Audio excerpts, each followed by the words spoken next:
Hey everybody, welcome to How Ambition Uses Ambition. We are just about to get started, but people are still coming in, so we're going to give it a few seconds to let everybody get on. And I'll go ahead and kick it off with some introductions. I'm Mary Foster, Product Marketing at Ambition. And with me I have VP of Sales, Mark McWaters, and co-founder, Brian. What's up, everybody? Thanks for joining us today, guys. The topic of this particular How Ambition Uses Ambition is all about gamification to drive urgency for teams and crush quota. And we have some personal ambition stories we'll share. This is the second in the series. Previous, we did one with managing remote SDRs, and we're going to kind of do them monthly. So we hope to see you back for the next one as well. Okay, so to kick it off, just a little stat here. Only 18% of managers say that they feel extremely confident when they are tracking the right KPIs. And where this data came from is our 2020 State of the Sales survey that's not totally out yet, but sneak peek, nobody is totally certain if they're tracking the right things. So nice. What a nice dangle out there to just set the stage for that survey. Very nice. Just get ready for the survey. So gamification actually plays a big part in tracking KPIs, and we'll touch on that. But another thing I wanted to just kind of set the stage with gamification is kind of why it works. And there's some different psychology things called social comparison theory, where humans just naturally compare themselves and compete. There's a last place aversion where people just don't want to be the worst. They don't even care about being the best. They just don't want to be the worst. You know why? Because 10,000 years ago, if you were the last person, that bear is getting you. The bear's catching you. So you don't want to ever be the last one who's running in a direction. That's exactly the example everyone gives. There's outrun your buddy. There's also got to be something about most people hate to lose more than they like to win. So that's like a classic sales interview question. Always say you hate to lose more, by the way. That's the right answer.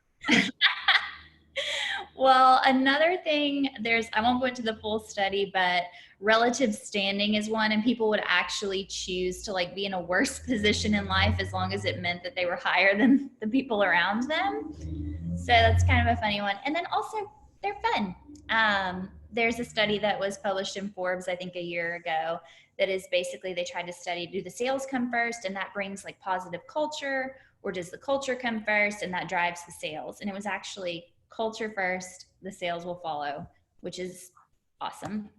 Here's some things that make up gamification. I think maybe some people only think it's contests, but we look at it a little bit differently. Scorecards are a part of daily gamification, driving more of that consistent behavior over time. Leaderboards are a form of recognition and people trying to either just not be the worst at the bottom or trying to be the best at the top. Then there's your classic challenges, fantasy football style. And then there's also threshold competitions, which are more group-based and motivate a larger segment of your team. Did I miss anything, y'all? I think that's right. I think the one thing that, all of these have great examples, but the comparison theory you mentioned on the last slide, leaderboards, I think are powerful. Even if you have 1,000 people, it is about, do I have some comparison of my peers even if I'm the 800th person, but if Mark McWaters is 805th, I feel really good. I have that comparison level to say at least I've got him beat. I'm never number 800 for the record. One thing I wanted to point out too, that with scorecards, I know we've got several clients on here as well, but it's the element of Mark today versus Mark yesterday.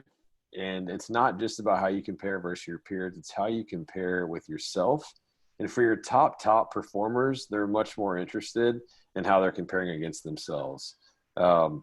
I was part of a conversation earlier this year around unicorn reps and what makes a unicorn rep. And a theme that came up over and over and over again was they're lifelong learners who are trying to beat themselves. So your most unsatisfied person with their performance oftentimes is the top performer. And so that scorecard becomes a way to further drive that internal competition with oneself. Yeah, and we're going to talk a little bit about scorecards because that's the form of gamification that your team would interact with the most. And part of getting scorecards right and making them actually useful for your team is understanding the right blend of activity and objective scorecards. And I'm going to actually just drop like a quick poll in here to see if you guys use sales scorecards.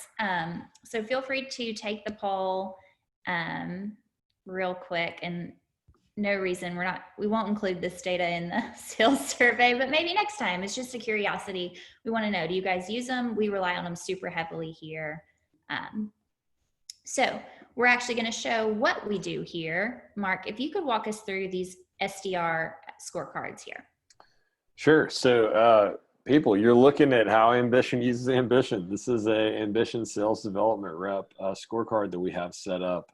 I'll tell you a quick story in that we used to have these set up on a weekly basis, meaning that they were responsible for, if you're looking at this top visual, activities, calls, connects, talk time on a weekly basis.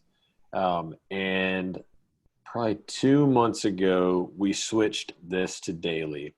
For those that are on this call that are already a client or you already have scorecards, your SDRs should be on a daily scorecard.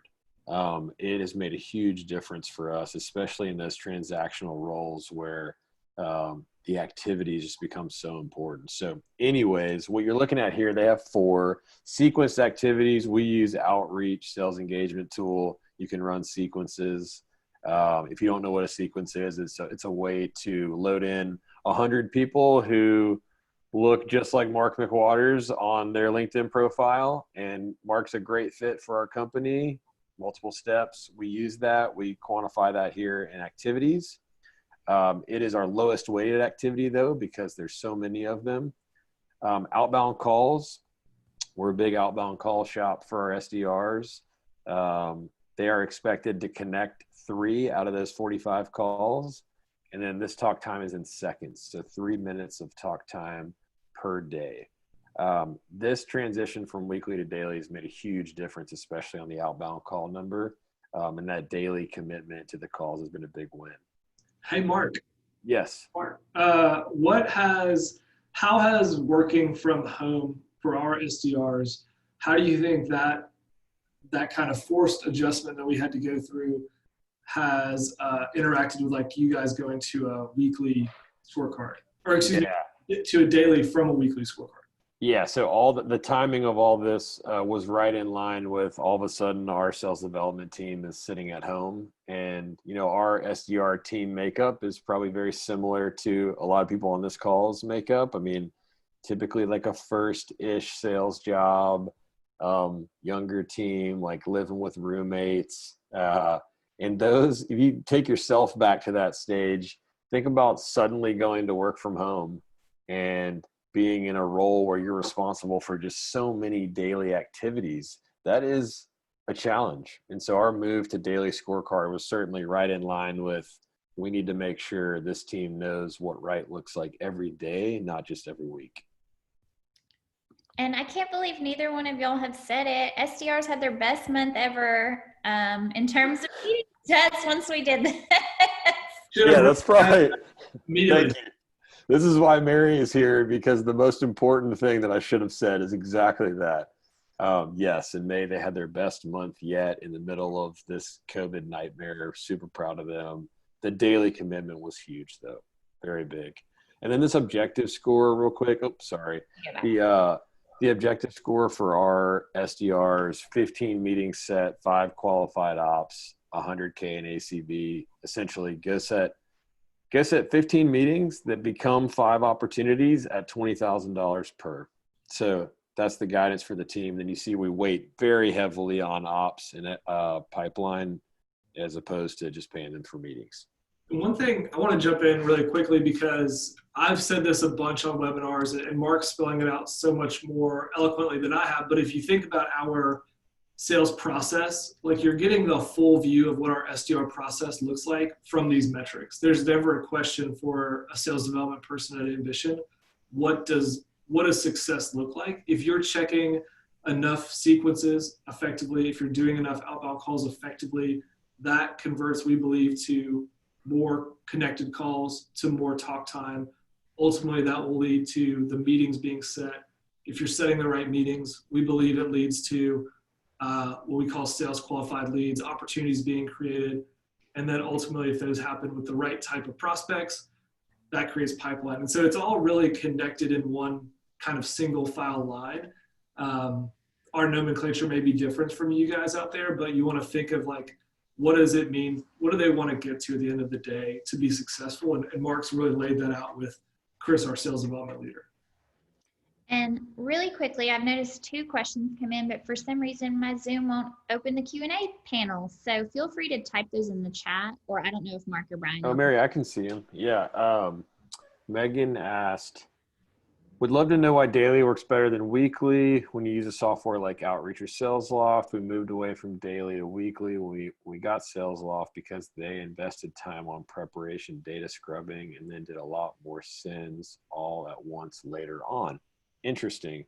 It sounds like there's a pretty valid reason why you made that move. For us, it was better because what we were seeing is, candidly, there were just some really slow days for a team that was working from home, and we don't want to see slow days.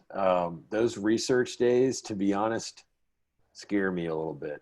And so the idea that we could truncate that 5-day scorecard to a 1-day scorecard and measure them each day was the right decision for us. I wouldn't classify it as a popular decision, but very quickly the results were showing themselves, and then it became a popular decision. Yeah. The second question from Dominic is, why don't you measure SDRs with email targets? Great question. So in that sequenced activities, most of that is made up with emails. So really you could look at that like sequenced activities as emails, and then you've got your outbound dials. Those could also be, I believe, in sequences and outreach, you can measure LinkedIn messages. You also measure some other, like you can measure voicemails dropped in if you hit someone's voicemail. So there's kind of a blend of those kind of daily activities. But I think, Mark, you said a great point on the, it's just a little bit more activated to make that outbound call too. Cool. I'm going to scroll on over because we have an example of an AE scorecard here too. If you could talk us through this one, Mark. Yes. So different approach here, similar metrics, but I'm going to talk you through why, for example, we have 42 targeted activities here. So with account executives, and we're mostly the mid-market enterprise sales shop. So deal cycle somewhere around 90 days. It is not very transactional, but there is this responsibility for an AE to source 30% of their own pipeline. So their own activities every day. I'm a big believer that if an AE has an outbound responsibility, it is something they have to do every day. It's not just, oh, I outbound on Tuesdays. Like that doesn't work in my experience. And so what we did here is we took their targeted activities being manual touches. What I mean by that is like they wrote the email, they made the call, it wasn't sequenced. Because the way our AEs are using outreach is a little different, and I don't want to incent a ton of sequences. I want this to be highly customized. So 42, right next to 42, you see that 80th and what I'll call the magic wand. That is a feature inside of Ambition that gives you, based on historical data, they recommend the goal for everyone that's in the role you have built. So for customers, if you haven't tried the magic wand, do it. It's really easy, and you don't even have to save it. You can just see what it recommends. So we have 42 there on targeted activities, 16 dials and 3 connects. So I can feel other sales leaders judging me right now saying, you only make your AEs make 16 dials a day. If those 16 dials are good, I'd much rather have the 16 dials a day than the 40 that I'm not sure of. So we're definitely really focused on custom high value touches on an AE scorecard. Then if you take that down to their objective scorecard, which is monthly, we're scoring them on pipeline coverage. So how much pipeline overall do they have? How much closed won? How many meetings did they personally set outbound? And how many of those meetings converted? So based on our own math, they're going to set 4 outbound AE meetings and 1 of them will convert. So that's why we have the 4 and 1. But you can see for objective, we're heavily weighting close won revenue and we're heavily weighting pipeline because those are the 2 most important pieces we have here. The only other thing I'll add, and I'll stop talking, is you got to keep these scorecards simple. You'll notice we have a max of 4 things in the scorecard. Now, I'm not saying your limit should be 4. You very well may have a good case for more than that, but you don't want to confuse your salesperson on what's most important. So make sure you keep this really simple. And I just saw a question. What is pipeline coverage? For us, this is total pipeline. We just look at it in terms of coverage because we know we need X amount of pipeline to create X amount of dollars. So our pipeline coverage is just that total pipeline number. So total qualified opportunity, annual contract value. And we're doing that, and this is just a free tip. You can do this a lot of different ways, but what Mark has done to back into those numbers is he's looking at actual win rates. And he's saying, if we win at X%, we need a multiple of our targeted revenue per rep in pipeline all the time being created, refilling that funnel, because we're going to win at a X% rate across different types of leads and different types of opportunities. And the only thing I'll point out here, when Mark referenced, only 16 dials, but he also factors in connects to the scorecard, which actually a lot of people don't. And the dials are no good without the connects, and the connects are actually weighted more heavily. So if it takes you more than 16 dials to get the connects you need, your team is incentivized at that point to keep dialing, which I think is cool. One other small thing on that, because also I can feel somebody out there being like, why don't you just track call connect rate? Yes, call connect rate is really important, but if it's living in a scorecard and you don't know how many calls they made, that connect rate gets gamed, right? So you definitely still want that quantity metric in addition to the quality metric, which we're just doing via both here. But big believer in the quality, but when it comes to calls and connects, I like to split them out because it gives me the overall volume. And I would say too, this is an ambition thing I didn't prepare in the slide, but on the productivity quadrant, it's really cool to stack up calls against connects, because sometimes you have reps who are dialing and like hustling so hard, but their list is just bad. Like they aren't good at like identifying the right ICP, or something is wrong. The hustle is there, but they just need a little help. And it's a super quick way to identify that, which is another great reason to break them out. Mary, I had another question come in here real quick that I can answer from Deborah. Doesn't pipeline coverage depend on an AE's close ratio? Yes. But for the purpose of the scorecard and the role, I keep it pretty consistent. Our close ratios are also amongst the team are very close. So it allows me, just for simplicity, to use the same number across the scorecard. But you're right. Like if you can customize it per rep, which you can do in Ambition, then you can go in and adjust the pipeline coverage. This next scorecard here is not actually ours. It's one from a customer, and you can grab it in, this one's from BAMS, but we actually have a whole scorecard template library, which I will put the link in the end so you guys can get all the templates. But this one's from BAMS. And Brian, I thought one thing that was really cool on this one, and Mark, that I wanted to point out, is that they track SMS. Like they're doing SMS sales, which I think is interesting. And I also love their CRM hygiene heart with notes added, like rewarding reps for going in and making notes as part of their like sales activity, because it does take time to do that. But I wanted to see if anything stood out to y'all here. Yeah, I mean, a couple things. First of all, BAMS is a great customer. They're a leader in payment processing, but it's been fun to work with them over a few years and how they've gotten more advanced in using scorecards, and I think gotten more intentional with the things they measure, like Mary said. This kind of runs counter to how we do it, which is a really good example for other folks. What they're doing, I think, a phenomenal job of is creating accountability, like Mary said, to the adoption, to the CRM usage. And the reason that folks do that, one is those people, I'm sure that's their responsibility on a day-to-day basis to do all these things, but also, your CRM and the reporting of your business for most people is only as good as the data that's getting in there, the data that's being updated. And, Mark can attest to this, being at Ambition for quite a while. It took us quite a long time to get into a really repeatable, good data cleanliness in Salesforce, our CRM, and being able to trust that if, me very disconnected from an opportunity went in, I could find all the relevant information, like, notes added, or what's the most recent status. And it took some maturity from us to get to that level.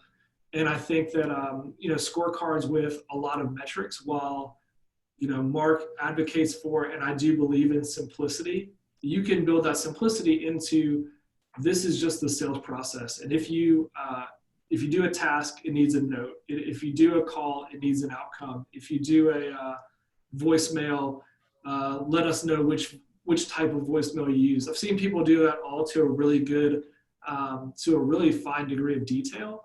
And what they get out of it is they can go back and they can basically use it as an experiment. And they can say, oh, look at when we used this talk track, or when we left voicemail A, we got a callback. Or when we, when we go look at all of the opportunities where, the last status is X, those things end up closing 15 days later. That gives you a wealth of intelligence and information if you're putting the right things into your CRM. So I think BAM's very, very clearly here has a very stringent process, which I think probably helps them from a effectiveness and efficiency standpoint to get that consistency from their team. Cool. All right. Now I know we're spending a lot of time on scorecards, but that's just because that's where you really live that day to day. But let's move on to fun contests to try. So I broke it out into like some different types. There's the threshold contest. Like we mentioned, it's kind of like everyone who hits a certain thing wins. And what's great about those is that they motivate more of your team. Even if you know you're not going to finish first, you're incentivized to keep going. And I do have a whole list of actual examples of how these are rolled out that I'll share in the chat at the end too. But so call raffle has been a big popular one. Every 50 dials like gets you a raffle ticket or whatever. And then every raffle ticket, you get to pop a balloon and there's a prize. Like that one has been fun for some customers. I know Highspot, a customer of ours, so they really loved the raffle. There's also the head-to-head style challenges, which we have one called Meeting Master. It's kind of a combination of activity around the calls and emails, but also more points for the meeting sets. And our client outreach said that they love that one. It's when they do a lot. And then there's the fantasy bracket style, which could be a number of things. One, I can't remember which customer, but it's shoot the moon, and I'll send it out. And it's kind of like a high dollar opportunity contest. So basically trying to incentivize upsells, cross sells, expansions. It's basically like the highest opportunity pipeline moves on each week. So do you guys have any other contests that you love or that you've seen be successful? I'll hop in here real quick. The Atlanta Braves did a raffle challenge, and I'll admit, when I heard raffle, I was like, yeah, that sounds like my grandparents like at the circus. Like, I don't know. And the truth is, the raffle is brilliant because every single person can get their name in the hat. And we've all been there. You roll out a competition and everyone's like, I don't really want to participate because Mary's going to win. Like, we all know Mary's going to win. Well, in a raffle, little old Mark can still get his name in that competition, and I'm motivated to continue. If you run a raffle contest, I would tell you to do it over, I don't know, at least a week, because you want each day there to be ways to get in, or each hour there's ways to get in, so you keep your team moving. The other thing I'll split out real quick on blitzes, I got this idea from Sam over at Outreach. His blitzes that he runs are only 25 minutes. So I'm like, Sam, why 25 minutes? It's like, I don't know. The hour kind of seems overdone. If I make it really specific, I get max effort in 25 minutes. Whereas like an hour, people might take a little time off. I thought, interesting idea. The other thing on blitzes that our team does that I really like, Chris, our head of sales development, he has 2 standing blitzes every week. I think it's Tuesday afternoon at 1 Central and Thursday at like 11, something like that, right in the middle of the day. So they can call all the different time zones. The whole team can do it together. And there's no prize. It's just bragging rights. And if you can create that culture where you have the standing blitz, you've got it on TVs, you've got it firing off inside of your ambition competition, you've got a Slack recognition channel set up. Like that's the culture where you're getting that little lift that becomes valuable for driving more of the right sales activities. We'll talk. Go ahead, Brian. Sorry, Mary. I mean, I think one of the things that he does really well, and I'll talk about it here in a minute, but those things kind of becoming baked into the culture and the rest of the team knowing that like this is happening. And, you know, now I think I can think back for multiple weeks. No one's been in the office, but you know, we hear about it every week that so-and-so just won the blitz on Thursday. And like people are starting to be, you know, programmed to realize that that's going to pop up Thursday afternoon or later on Tuesday. And I thought that's a really clever thing. What I think is, you know, sometimes counterproductive that we're not doing is when people throw those out every day. And it used to always be like late in the afternoon, the sales floor gets tired, do a quick hour thing. And it's not strategic. Like Mark said, you're not getting the full energy. It's just like, it's almost tired. And it's like, oh, we're just going to do this again. The classic, here's a Red Bull, we're about to do a call blitz. Exactly that. Here, I'm going to put $20 on the wall and like, who's going to win it? Like, there's not enough. You don't need to do it every day. I'll keep going here because I get this question a lot of, okay, how much is too much, to what Brian just said. And this isn't based on data. This is just based on running a ton of competitions. I would tell you, you should have a short term and a long term. Your long term, like a fantasy style competition, could be an entire quarter. It could be a big behavior driving, big initiative that's coming from super high up that you can drive a quarter long. Then you sprinkle in things like a blitz that are driving at the same type of initiative, maybe a metric that's earlier on in your funnel. And that's how there's no contest fatigue. The contest just feels like core to the culture of the company. And that's what we see a lot with our clients. So just a general best practice. I wouldn't have more than 2 running at once. And I was just going to say, not every contest has to manually be set up in Ambition. There's certain ways to do it. And, you know, we have a new Slack integration coming out super soon where you can just flash leaderboard and drop the leaderboard right in Slack. And it's so fun to think about slash leaderboard meeting sets, and it's whoever's got the most by noon gets to leave, like bye. And there's the leaderboard. You can set it up quickly as that, just a half day blitz, super fun. So they don't all have to be complicated to be successful. Okay, we're going to talk about our most successful contest. I'm going to have Mark talk about it because this one is one that we look forward to every year. Yeah. So this one we'll kick off here in like 3 or 4 weeks, but everyone meet Matt King.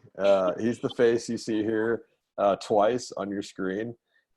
We run a Billboard competition, and I'll give credit to Jared, our CRO, one of our co-founders. I believe this was his brainchild. And I take credit for it, but I can't. The idea here was for account executives, they can be tough to motivate. And the reason they can be tough to motivate is those are high risk, high reward jobs, right? If they do really well, they can earn really well. And you offering them a Roomba for a sales competition, they're kind of like, dude, I just want to sell more and I'll go buy my own Roomba. So the beauty of the Billboard competition is this is something that no one would ever do for themselves. Even, and Matt is not this way, but you know, salespeople have big egos. Not even the big ego sales guy is going to put his own face on a billboard when he makes money. So the idea here is it's any billboard, any content, anywhere as long as the ambition logo can go somewhere on it. So that adds like some kind of filter, if you will. But Adam, well, let me back up and talk about Adam. Let me talk about Matt, in that Matt's billboard, as you see, it's kind of blurry, but it says Coach V, call me. We're in Nashville. Mike Vrabel's the head coach of the Titans. Matt had just had his third child. He's got this happy, healthy family, check. A great job at ambition, check. Name or face on a billboard, check. And then he's got Titans walk on. This was 100% Matt's idea that he came up with, that he even, I think, built his own design that we kind of tweaked. But this is always a fan favorite. Billboards are not very expensive, and especially when you give them the creative liberty to throw up whatever they want. We had another one, big UGA fan. He put his son in Athens, Georgia, in a little Herschel Walker jersey, and it said "Go Dogs," and I think it went up the week before the SEC championship game. This is a great creative idea that we constantly get asked questions about that you should steal. It's weird that you're not talking about when you actually won this one time, and then the University of Tennessee Volunteers season tanked shortly thereafter. If anyone on this is a Tennessee Vols football fan, you should hate Mark McWaters. I won this. I put up a billboard. The morning after we lost to Florida on a Hail Mary, it said, "I still believe." And then the following week, we lost 41-0 to Georgia. And I think we lost like 7 of 8 games or something. I ruined that season, but my intentions were in the right place. It was my head on Peyton Manning's body, for the record, that killed the ball season. I'll send out all the past billboards in the recap so everyone can witness the glory. Another quick thing on billboards that's great is these digital billboards. You can buy it and have it up like the next day. It's very fast. So the reward can be as quickly as you get a design together. For us, we did run these. This is quarter long on most closed won revenue for the account executives. So big prize for a big goal that we put out there in Q3, which is typically a really good quarter for us. And so fun. Reps get a huge kick out of it. Imagine Matt's like friend driving by and, what the hell, Matt King's on a billboard in downtown Nashville? Like, what happened there? It's a pretty cool bragging right. That was the one thing I wanted to mention, because I don't think that incentives, contests, whatever, have to have a huge monetary prize or cost. But I know from everyone that you mentioned, all those stories, those people were inundated with texts from their friends, inundated with calls. They got a ton of love on, I think everyone who's done it shared it on LinkedIn. Like it just creates this whole fun cycle of like recognition beyond just your company, beyond just the ambition walls. And while, does that have ROI or whatever? Like, I don't care. Like, it feels great for the person, and the person gets that like, really unique recognition outside, which I think has been a really fun part of that incentive. And I think the thing too, the whole company gets involved when Jared shares terrible Photoshop ideas for everyone, trash talking about, oh, so-and-so just moved ahead, and sends like his terrible rendition of what it could be. It's just fun for everyone, like myself, not on sales, to get behind it and like pay attention and just be involved. Okay, Deborah asked a great question. Did Matt get some business traction from the billboard? This is a good question because we don't advertise this part of it, but yes, the billboard competition is a great talk track in a sales conversation. So for those that don't know, Ambition typically sells to sales leaders like head of sales ops, sales enablement, people who get the importance of sales culture, motivation, recognition, development. So when I won the billboard, this is a true story. I was talking to a CRO. Deal was coming down to the line. I needed his deal to win the billboard. And I won't use his last name, but his first name was Chris. And I called Chris, and I was like, Chris, I'm in this billboard competition. I know this sounds ridiculous, but if we can get this dated 9/30, which was the end of our Q3, I'm going to win the billboard. Can you help me? which probably sounds crazy to some of you that don't sell to salespeople, but sales leaders get it. And that's a nice part about selling to salespeople is you can make those kinds of asks. So maybe it's Chris's fault. Maybe he was a Florida fan or Georgia fan, and that's why he did it, because he knew I would kill Tennessee football. But yes, it helps, a great conversation piece. But I would tell you, your reps should use contests as conversation. As much as it sounds selfish, it creates some fun in what can be a really dry sales cycle, and it humanizes the process, which I don't want to get started on that, but that's a huge void across many sales orgs. And use a competition at your disposal to create some more sales conversations. A couple other prizes I wanted to mention here that you've done, Mark, that were super funny. I don't know if anyone here is from Nashville, been to Nashville, RIP going out in Nashville, but the scooters were everywhere.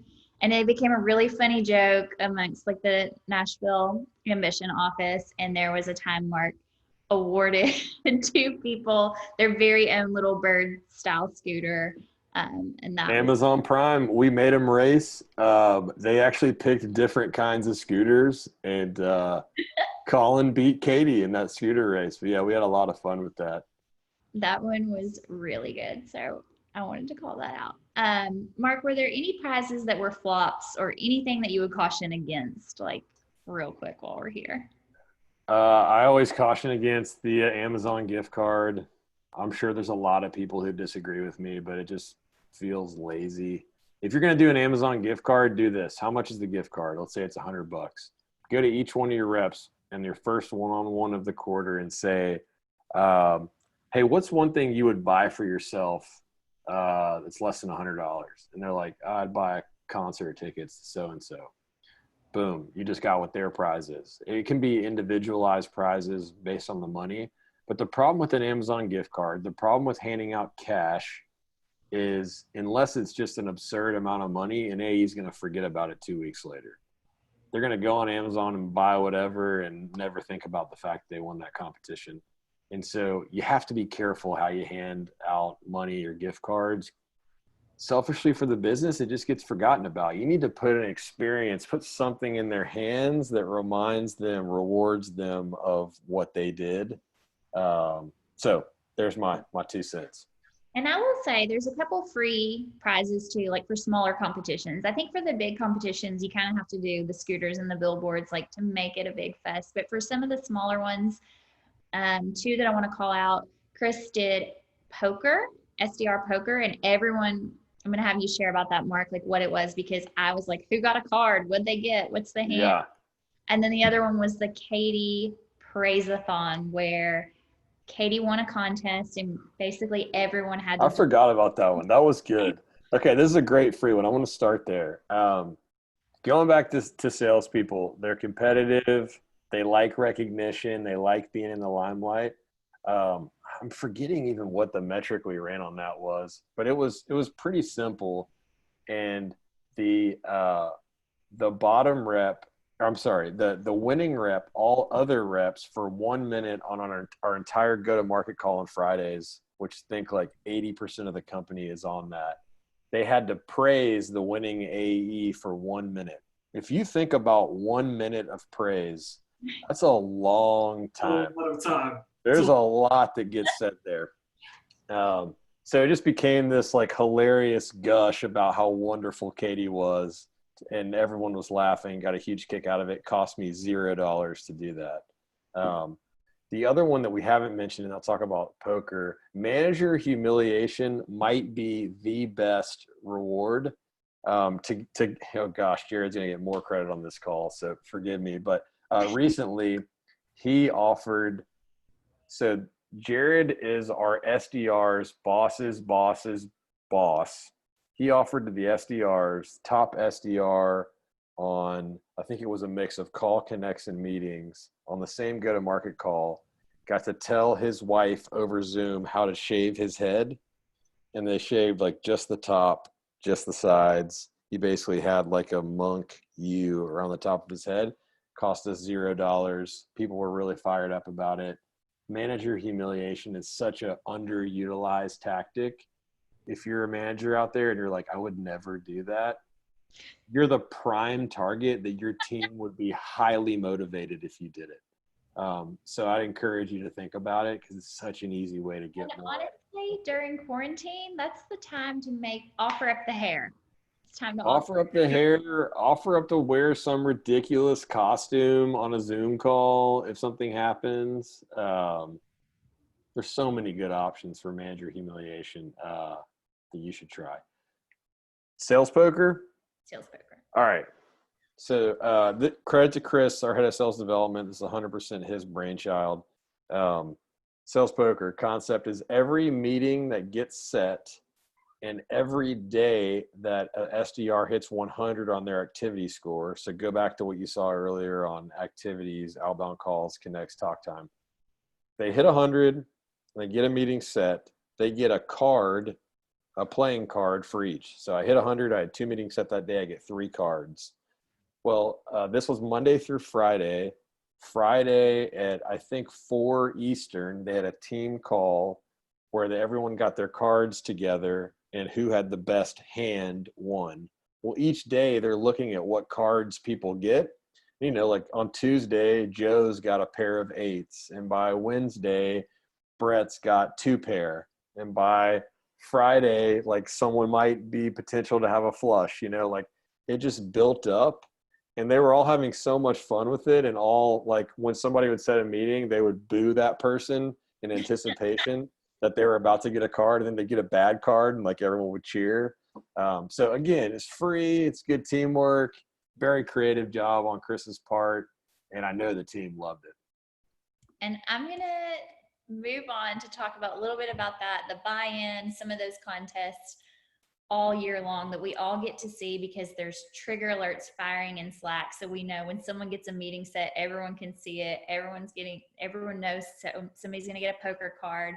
But in particular, I want to talk about what happened in Q4 on a holiday where no one was work holiday, and everyone, even not on the sales team, were glued to Slack to watch what was happening. And the way we did that was by a combination of triggers, contests, scorecards, coaching. But it looked a little like this, and I want Brian to talk about it. I have this like ritual now, and anytime, end of quarter, last day of the quarter, last day of the year, it's become this weird thing where like I'm normally, you know, it's high stress. Normally for us in our deal cycles, we're closing a lot of stuff at the end of the quarter, at the end of the year. And it's really fun because like you're looking at a real view of our Slack right now. And credit to Mark, you know, credit to Mark, credit to Jared, all the team leaders, like we've built this very cohesive view of creating excitement around this stuff. And so going back to what Mark said earlier, where like having 2 contests running simultaneously, we're doing the same thing with alerts and triggers and what we call accolades, which is kind of like synonymous with President's Club or some of those things. And at the end of the year, all of these things, goals are all coming into like play at the same time. And so you're seeing that last 2 days of the year, 3 days of the year between Christmas and December 31, especially for us with people's budget season, all these things are happening live. And it's kind of insane where, you know, Mark is coaching on these deals. He's using our product to do that coaching and to create some predictability and forecast around it. But when that signature gets signed and someone hits closed 1 in Salesforce and it fires off to Slack, and everyone else in the company who may not have been privy to the details sees, you know, Eric closed 1 deal, this amount with this customer, the emojis start going, which I'm obviously an advocate for at Ambition. The gifts start flowing.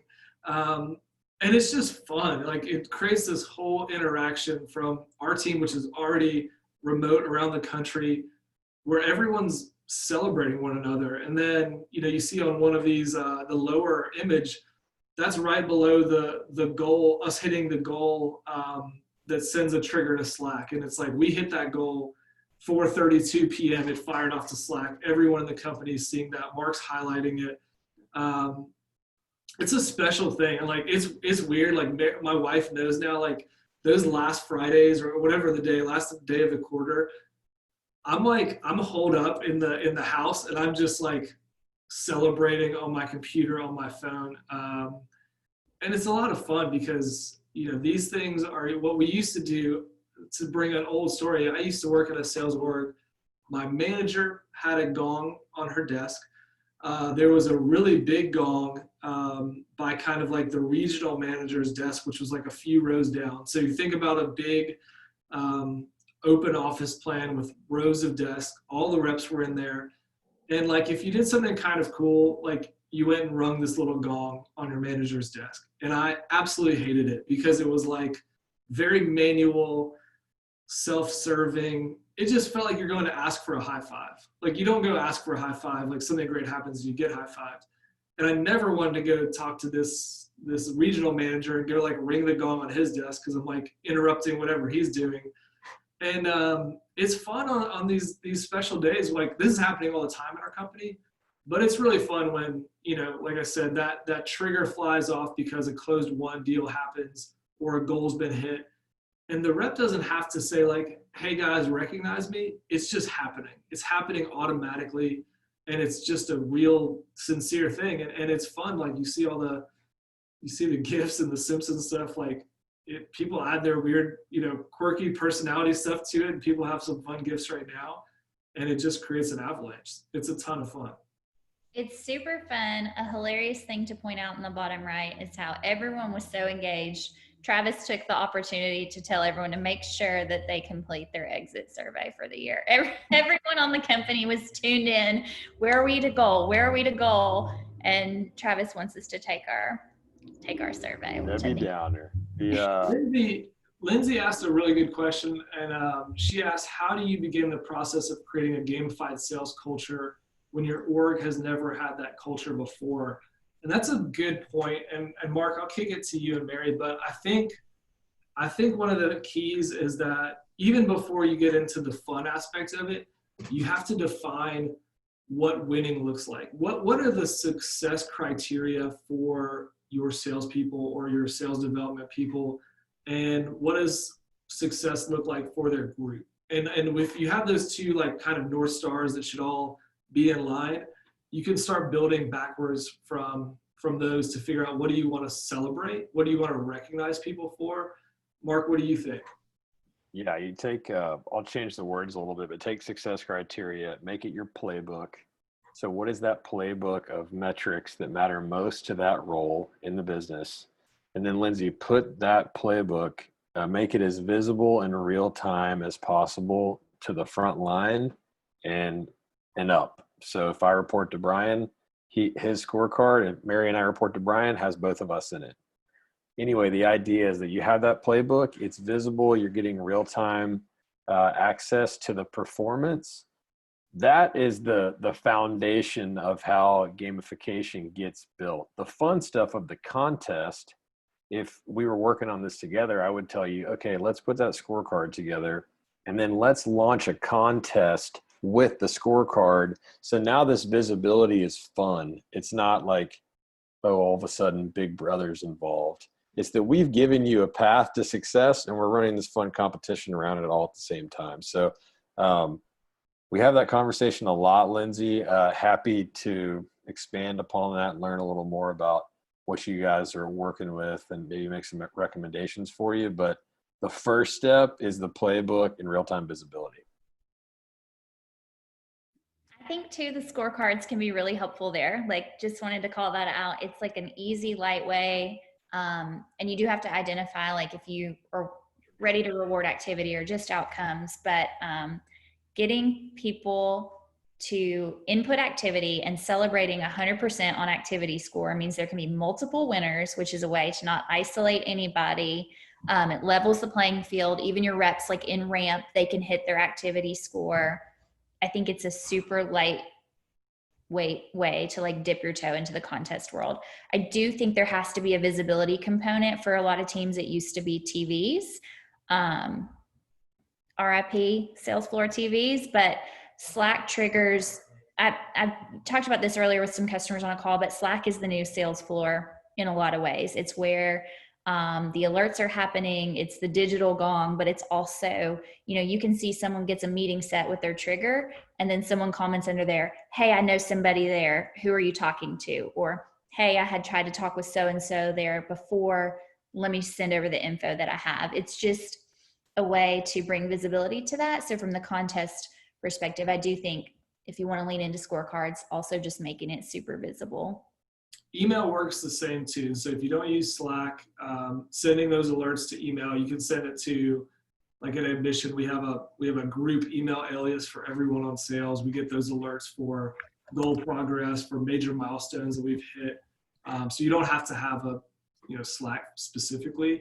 One of the things that Mary mentioned, I think is really important for folks who are trying to create, we used to call this culture of recognition. How do you create one of these places where you're really recognizing the right type of activity, the right type of accomplishment, creates a positive feedback loop. And it starts like small, and it starts by not just saying like, you know, Mary Foster is the best rep. Like people already probably know that Mary Foster is the best rep, or she's like, you know, closing the most deals. But looking at what are the things that make her the best? Is it because she, you know, has the most call connects per day? Is it because she creates the most high quality opportunities?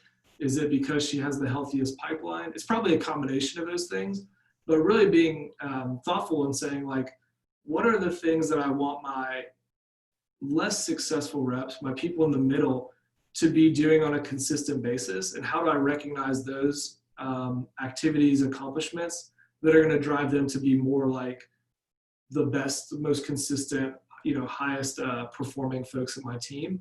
And then really, really focusing on those behaviors that they can control and, you know, aspire to be doing consistently. I'm going to open it up to questions. I know people have asked some questions coming in, a couple minutes at the end. If you want to ask about contests, scorecards, Ambition, if you're not familiar, anything like that, feel free to drop it in the chat or the Q&A. And I did just remember one prize idea that I wanted to share because, you know, the question was asked if Matt was able to generate business from the Billboard. There's a great idea where the winning sales rep got a LinkedIn ads budget, like a small one, but all the ads, they got all the leads directly from those ads. So it was like, you know, it could be display ads on LinkedIn for your company, but the winning rep that month gets to field all the inbounds from it, which is a cool prize because, you know, they get the chance to sell more, but it's also aligns with your marketing goals. So that was a fun one I wanted to share. But if there are no questions, I did drop in the chat a blog post with 15 contest ideas. It tells you how to set them up. There's also a gamification template library where it's actual customers of ours and ourselves and how they set up contests, so everyone can copy that. And then the full template gallery where you can get scorecard templates from us and customers, coaching templates, the gamification templates. And I think everyone knows where to reach us, ambition.com. Looks like there's no questions, so we'll wrap up for the day, y'all. Thanks, everybody. See you next time.